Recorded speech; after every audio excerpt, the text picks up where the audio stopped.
Sanitation and patient care అన్ని విభాగాల నుంచి మన కాంట్రాక్ట్ అవుట్సోర్సింగ్ కార్మికులు ఇక్కడ పాల్గొనడం జరిగింది. ఈ సందర్భంగా మనం మేడే యొక్క ఈ త్యాగాల్ని గుర్తు చేసుకుంటూ మనం జెండాను ఎగరవేయడం జరుగుతుంది. మన ఏరియా హాస్పిటల్ నుంచి ఈ sanitation and patient care workers union అధ్యక్షులు రమ గారు జెండాను ఎగరవేస్తారు.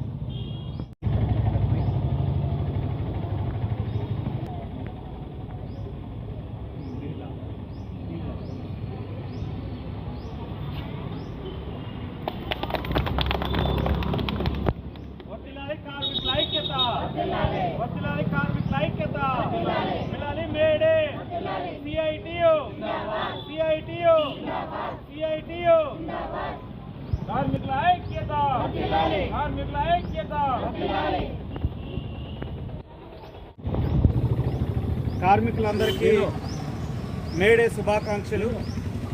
ఈరోజు ప్రపంచవ్యాప్తంగా దేశవ్యాప్తంగా 139వ మేడే ఉత్సవాలు ఘనంగా జరుగుతూ ఉన్నాయి. దేశంలో రాష్ట్రంలో కార్మిక హక్కుల మీద తీవ్రమైనటువంటి దాడి జరుగుతున్న నేపథ్యంలో ఈ మేడే జరుగుతుంది. ఇప్పుడు 8 గంటల పని విధానం కోసం జరిగినటువంటి ఒక చారిత్రాత్మక పోరాటానికి ప్రతీకగా మేడే జరుగుతుంది. దేశంలో మోడీ ప్రభుత్వం 8 గంటల పనిని ఇవాళ 12 గంటలు 14 గంటలకు మార్చాలనేటువంటి నిర్ణయానికి వచ్చింది.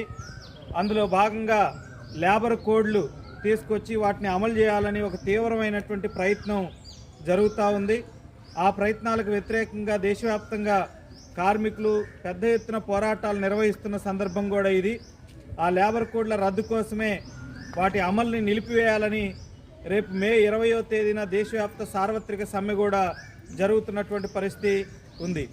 ఇవాళ ముఖ్యంగా కాంట్రాక్టు, అవుట్సోర్సింగు, డైలీ వేజు, ఎన్ఎంఆర్ ఇట్లాంటి పేర్లతోటి కార్మికుల్ని వాళ్ళ యొక్క శ్రమ దోపిడీని తీవ్రతరం చేసేటువంటి విధానాలు ప్రభుత్వాలు అమలు చేస్తున్నాయి. ఎన్నికల ముందు కాంట్రాక్టీకరణ ఉండదు, పని భద్రత ఉంటుంది, ఉద్యోగ భద్రత ఉంటుంది అనేటువంటి అనేక హామీలు పాలకులు ఇస్తున్నారు. కానీ ఆచరణలో అధికారంలోకి వచ్చిన తర్వాత వాటికి విరుద్ధమైనటువంటి పాలనే సాగుతున్నటువంటి పరిస్థితి ఉంది. ఇప్పుడు దేశంలో కూడా అదే రకమైనటువంటి పరిస్థితి ఏర్పడింది. ఈ నేపథ్యంలో మేడే అనేటువంటిది ఇవాళ భారతదేశంలో కార్మిక హక్కుల మీద జరుగుతున్నటువంటి దాడికి ప్రతిఘటనగా పెద్ద ఎత్తున సమరశీల పోరాటాలు నిర్వహించడానికి ఒక వేదికగా స్ఫూర్తిగా ఈ మేడేని తీసుకోవాలని చెప్పి సిఐటియు పిలుపునిస్తూ ఉంది. మన దేశంలో మే 20న సమ్మె జరుగుతుంది. ఈ సమ్మె కాంట్రాక్టు, అవుట్సోర్సింగు, ప్రైవేటీకరణ విధానాలకు వ్యతిరేకంగా జరిగే సమ్మె. 8 గంటల పని చట్టానికి ఒక చట్టబద్ధత ఇప్పటిదాకా ఉంది. ఆ చట్టబద్ధతను అలాగే కాపాడుకోవాలి. కనీస వేతనం 26,000 రూపాయలు అమలు చేయాలి. వేతన దోపిడీ పేరుతోటి ఆధునిక బానిసత్వం ఏదైతే దేశంలో కొనసాగుతుందో దాన్ని రూపుమాపాలనేటువంటి లక్ష్యంతో సిఐటియు దేశవ్యాప్తంగా ఉద్యమాలు చేస్తూ ఉంది. ఇవాళ ఈ పోరాటాలన్నింటినీ నీరుగార్చేటువంటి పద్ధతుల్లో కేంద్ర ప్రభుత్వం కులాన్ని, మతాన్ని, ప్రాంతీయ అసమానతల్ని, భావోద్వేగపూరితమైనటువంటి సున్నితమైన అంశాలని తెర మీదకి తీసుకొస్తుంది.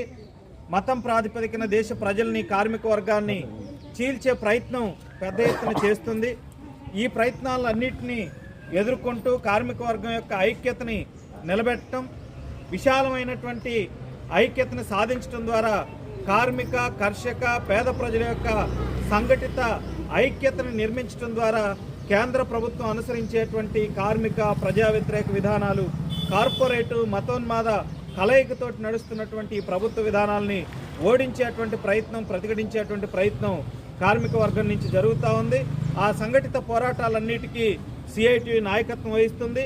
ఆ స్ఫూర్తిని ఈ మేడే సందర్భం కూడా కొనసాగించాలని, ఏదైతే చికాగో నగరంలో ఎర్ర జెండాని ఆవిర్భావం కోసం, పని గంటల చట్టం సాధన కోసం త్యాగం చేసినటువంటి అమరవీరులు ఉన్నారో వాళ్ళ యొక్క స్ఫూర్తిని, వాళ్ళ యొక్క త్యాగాలని కొనసాగే విధంగా ఈ దేశంలో కార్మికోద్యమాలని, పోరాటాలని నిర్మించే ప్రయత్నానికి అన్ని వర్గాల్లో ఉన్నటువంటి కార్మిక వర్గం ఒక బలమైన శక్తిగా ముందుకు వస్తున్న నేపథ్యం ఇప్పుడుంది. ఈ ఐక్యత ద్వారానే ఈ విధానాలను ఓడించగలిగినటువంటి విశ్వాసం కూడా ఉంది. ఆ రూపంలో ఈ పోరాటాలని ప్రజలు, ప్రజాతంత్రవాదులు కూడా బలపరచాలని, మేడే అనేటువంటిది ఒక విశాలమైనటువంటి శ్రామిక ప్రజల ఐక్యతకి, పోరాటానికి ఒక ప్రతీకగా భావించాలని చెప్పి కోరుతూ మరొకసారి అందరికీ మేడే శుభాకాంక్షలు.